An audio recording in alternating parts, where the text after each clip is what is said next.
আগন্তুক 24 ঘণ্টা অতিকৈ মাৰাত্মক হ'বলৈ গৈছে গুৱাহাটী মহানগৰবাসীৰ বাবে। আগন্তুক 24 ঘণ্টাত ভয়ংকৰ পৰিস্থিতি হ'বলৈ গৈ আছে গুৱাহাটী মহানগৰীত। নিশ্চয়কৈ ইয়াৰ বেকড্ৰপত দেখা পাইছে এখন বিশেষ প্ৰেছ বিজ্ঞপ্তি দেখা পোৱা গৈছে, এখন বিশেষ প্ৰেছ ৰিলিজ য'ত গুৱাহাটীৰ ধাৰাসাৰ বৰষুণৰ আগজাননী জাৰি কৰিছে। গুৱাহাটী মহানগৰবাসী ৰাইজক সতৰ্ক হৈ থাকিবলৈ পৰামৰ্শ আগবঢ়াইছে। এখন বিশেষ নটিচ আগবঢ়োৱা হৈছে, যিখন নটিচত গুৱাহাটী মহানগৰীৰ বিষয়ে উল্লেখ কৰা হৈছে। এক ডাঙৰ খবৰ আহি পৰিছে, আগন্তুক 24 ঘণ্টা গুৱাহাটী মহানগৰীবাসীৰ বাবে অতিকৈ মাৰাত্মক হ'বলৈ গৈ আছে। প্ৰবল ধুমুহা, বৰষুণ, বৃষ্টিপাত আহি আছে, বিজুলী ঢেৰেকনি আহি আছে, আৰু এই সন্দৰ্ভত কেৱল মাত্ৰ গুৱাহাটী মহানগৰবাসীৰ বাবে সতৰ্কবাণী জাৰি কৰা হৈছে। আৰু ইতিমধ্যে IMDয়ে জাৰি কৰিছে, লগতে ক'ব লাগিব সমগ্ৰ ৰাজ্যৰ ভিতৰত গুৱাহাটী মহানগৰীত প্ৰবল বৃষ্টিপাত হ'বলৈ গৈ আছে।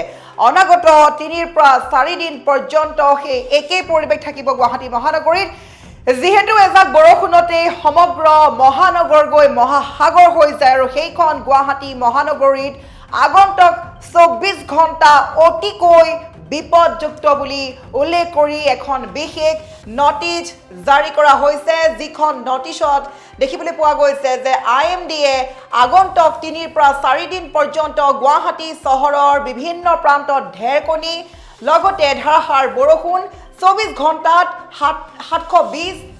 7.20 চেণ্টিমিটাৰ হোৱাৰ সম্ভাৱনা প্ৰকাশ কৰিছে। আৰু এইখিনি ক'ব লাগিব, আৰু কেইবাটাও সতৰ্কবাণী জাৰি কৰিছে। আমি এই সন্দৰ্ভত ফুল প্লেটৰ মাধ্যমেৰে সবিশেষ খবৰ জনাব চেষ্টা কৰিম।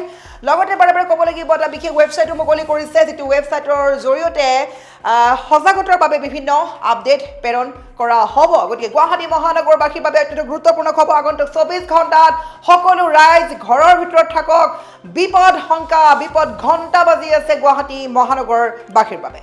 ডাঙৰ খবৰ লৈ চেষ্টা কৰিছোঁ। গুৱাহাটী মহানগৰবাসীৰ বাবে অত্যন্ত গুৰুত্বপূৰ্ণ খবৰ আহি পৰিছে। ভাৰতীয় বতৰ বিজ্ঞান কেন্দ্ৰ অৰ্থাৎ IMDয়ে আজি আগন্তুক 3 পৰা 4 দিন গুৱাহাটী চহৰৰ বিভিন্ন প্ৰান্তত ঢেৰেকনি আৰু বিজুলীৰ লগতে বিভিন্ন ঠাইত অতিপাত ধাৰাসাৰ বৰষুণ অহাৰ সম্ভাৱনা প্ৰকাশ কৰিছে। আগন্তুক 24 ঘণ্টাত অতি ভয়ানক পৰিস্থিতি হ'বলৈ গৈ আছে গুৱাহাটী মহানগৰীত।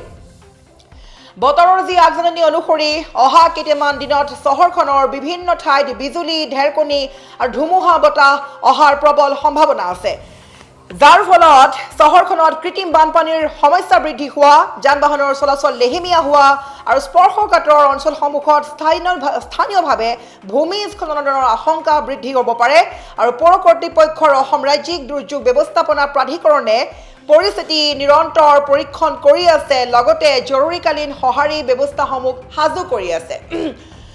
গতিকে সম্পূৰ্ণ গুৱাহাটী মহানগৰবাসী ৰাইজক সতৰ্ক হৈ থাকিবলৈ পৰামৰ্শ আগবঢ়োৱা হৈছে। লগতে ক'ব লাগিব এইখিনিতে বৰ্তমানৰ যি পৰিস্থিতি, সেই পৰিস্থিতিটো লক্ষ্য কৰি অসম ৰাজ্যিক দুৰ্যোগ ব্যৱস্থাপনা প্ৰাধিকৰণে গুৱাহাটীৰ সকলো ৰাইজক প্ৰয়োজনীয় যিবোৰ সাৱধানতা অৱলম্বন কৰিব লাগে, সতৰ্ক হৈ থাকিব লাগে, সেই সন্দৰ্ভত অনুৰোধ জনাইছে।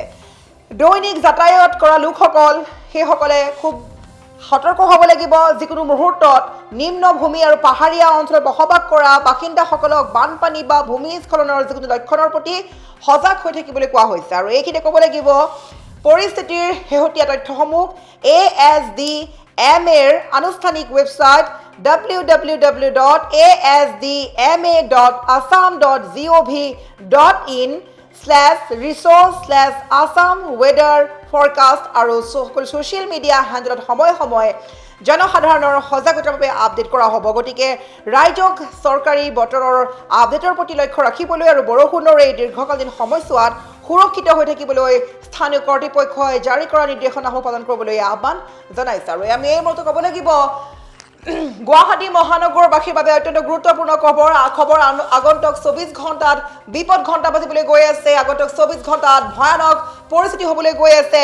গুৱাহাটীত ধাৰাসাৰ বৰষুণৰ আগজাননীৰ সন্দৰ্ভত এখন বিশেষ প্ৰেছ ৰিলিজ আমি দেখাব চেষ্টা কৰিছোঁ। ৰাইজক সতৰ্ক থাকিবলৈ পৰামৰ্শ আগবঢ়োৱা হৈছে, কিয়নো এবাৰ IMDয়ে জাৰি কৰিছে সতৰ্কবাণী। আৰু কেৱল 24 ঘণ্টাই নহয়, আগন্তুক 3 পৰা 4 দিন পৰ্যন্ত গুৱাহাটী মহানগৰীত ধাৰাসাৰ বৰষুণ, ঢেৰেকনি, বৃষ্টিপাত, বিজুলী হোৱাৰ লগতে 24 ঘণ্টাত 7 পৰা 20 চেণ্টিমিটাৰ হোৱাৰ সম্ভাৱনা প্ৰকাশ কৰিছে।